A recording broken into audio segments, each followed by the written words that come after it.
Wafungwa chini ya miezi 6 watapiga kura uchaguzi wa mwaka 2025.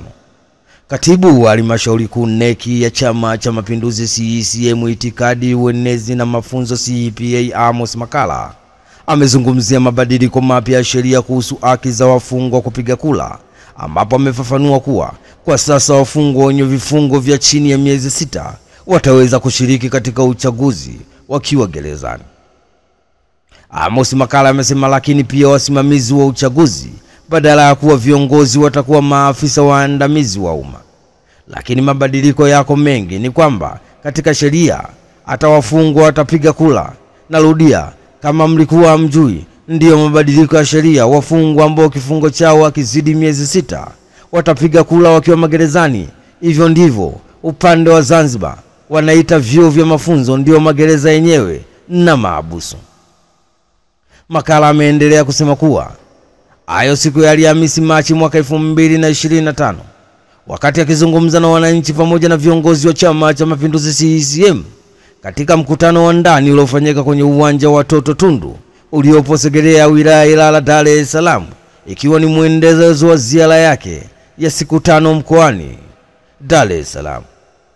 Aidha, CPA Amos Makalla ameeleza kuwa ni muhimu kwa wataalamu wa sheria kuwa na ufahamu wa mabadiliko haya ya kisheria, kwani bado kuna baadhi yao ambao hawaoni umuhimu wa haki hii mpya kwa wafungwa. Ni taarifa kutoka jijini Dar es Salaam. Hatimaye katibu wa halmashauri kuu NEC ya Chama cha Mapinduzi CCM Itikadi, Uenezi, Mafunzo CPA Amos Makalla amezungumzia mabadiliko mapya ya sheria kuhusu haki za wafungwa kupiga kura, ambapo amefafanua kuwa kwa sasa wafungwa wenye vifungo vya chini ya miezi 6 wataweza kushiriki katika uchaguzi wakiwa gerezani.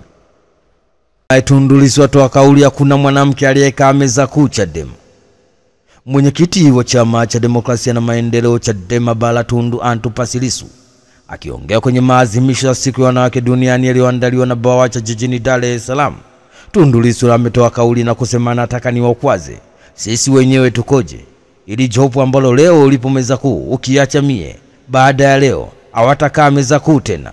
Uongozi wetu wa chama wa juu ukoje, kamati kuu yetu ikoje, kwa sababu umuhimu wake kwenye uongozi wa kuu wa chama ni klabu ya vijana wa kiume. Naomba tuulizane viongozi wanachama wote tuliopo hapa, mara ya mwisho tuliona lini wanawake wakikaa meza kuu? Sikumbuki kama nimewahi kuona wanawake wakikaa meza kuu kwenye chama hiki. Tusionyeshe vidole kwa hawa ambao wameongoza nchi yetu kwa miaka yote hii, ni vile vile tuonyeshane vidole na sisi wenyewe. Ni maneno ya mwenyekiti wa Chama cha Demokrasia na Maendeleo Chadema Tundu Antipas Lissu akiongea kwenye maadhimisho ya siku ya wanawake duniani yaliyoandaliwa na BAWACHA jijini Dar es Salaam. Tundu Lissu ametoa kauli na kusema nataka niwakwaze sisi wenyewe tukoje, ili jopo ambalo leo ulipo meza kuu ukiacha mie, baada ya leo hawatakaa meza kuu tena. Uongozi wetu wa chama wa juu ukoje, kamati kuu yetu ikoje, kwa sababu ya umuhimu wake kwenye uongozi ukuu chama hiki klabu ya vijana wa kiume tu. Naomba tuulizane viongozi na wanachama wote tuliopo hapa, mara ya mwisho tuliona lini wanawake wakikaa meza kuu? Idadi ya waliotapeliwa na Nicole yaongezeka. Kamanda wa kanda maalum ya Dar es Salaam Jumanne Mulilo Jumanne amesema kuwa idadi ya watu wanaojitokeza wakidai wametapeliwa na msanii Joyce Mbanga maarufu kama Nicole inaendelea kuongezeka, huku kiwango cha fedha kilichotapeliwa nacho kinazidi kuongezeka.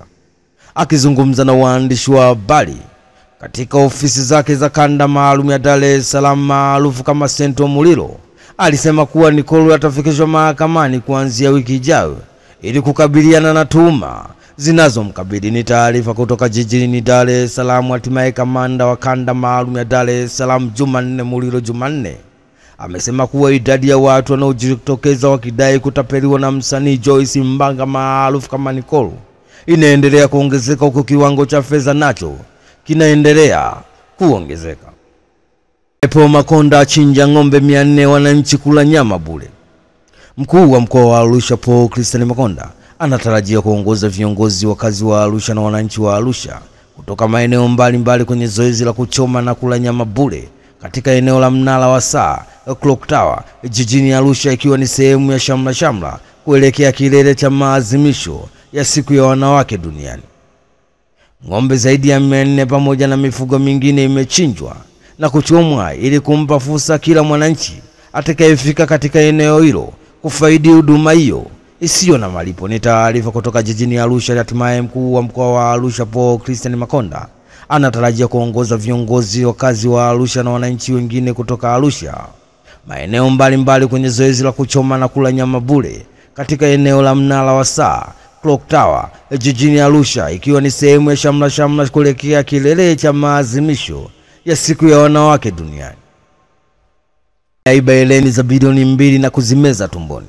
Mwanaume mmoja aitwaye Jonathan Lawrence Gida mwenye umri wa miaka 32, mkazi wa Florida nchini Marekani, anakabiliwa na mashtaka ya uwizi baada ya kuiba vitu vyenye thamani ya zaidi ya shilingi bilioni 2 za Kitanzania katika duka la Tifa Company Limited na kuamua kuvimeza ili kupoteza ushahidi. Polisi wa Florida nchini Marekani wanasema mtuhumiwa huyo alinaswa kupitia kamera za duka hilo akichukua vitu hivyo na kujaribu kutoroka nao, lakini mpango wake ulikuwa baada ya maafisa usalama kuwahi kufika na kumkamata.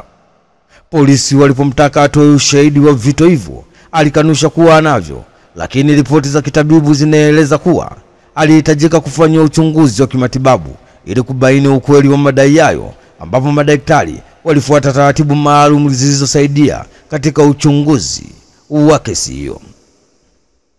Mtuhumiwa sasa anakabiliwa na mashtaka ya uwizi na kuharibu ushahidi, ambapo sasa mamlaka zinaendelea na uchunguzi ili kubaini kama ana uhusiano wa matukio mengine ya wizi wa vitu katika eneo hilo. Ni taarifa kutoka nchini Marekani. Hatimaye mwanaume mmoja aitwaye Jonathan Lawrence Gida mwenye umri wa miaka 32, mkazi wa Florida nchini Marekani, anakabiliwa na mashtaka ya uwizi baada ya kuiba vitu vyenye thamani ya zaidi ya shilingi bilioni 2 za Kitanzania katika duka la Tifa Company Limited na kuamua kuvimeza ili kupoteza ushahidi. Hassan Mwakinyo hajaachiwa majeruhi yapata nafuu. Kijana Musa Ali mwenye umri wa miaka 21, mvuvi na mkazi wa Sale jijini Tanga, anaendelea na matibabu hospitali ya mkoa wa Tanga Bombo, na kwa sasa amepata nafuu baada ya kushambuliwa nyumbani kwa bondia Hassan Mwakinyo alfajiri ya Machi 4 mwaka 2025 na kufikishwa hospitalini akiwa mahututi na majeraha mwilini. Akiongea hospitalini hapo, kijana huyo amesema Hassan Mwakinyo alinishambulia kwa kisu na kunifungulia mbwa 6 saa 12 alfajiri alipokuwa akiokota nazi zilizokuwa zimedondoka barabarani katika mtaa wa Sale anapoishi Hassan Mwakinyo. Mimi ni mvuvi, nafanya kazi baharini. Siku ya tukio niliamka kwenda kufanya kazi zangu kuchomeka nguzo maeneo ya Tanga Beach.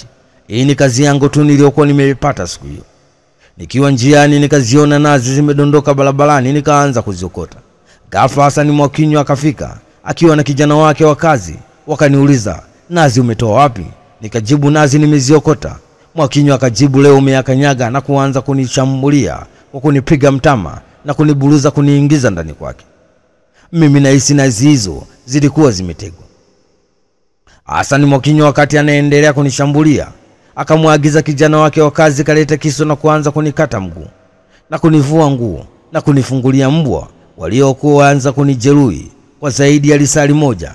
Nikakaa pembeni nikiwa nimekata tamaa, ninasubiri tu kufa. Mara mwenyekiti baada ya katokea wakiwa na polisi, nikawasikia wanasema huyu mtu atakuwa amekusha fariki.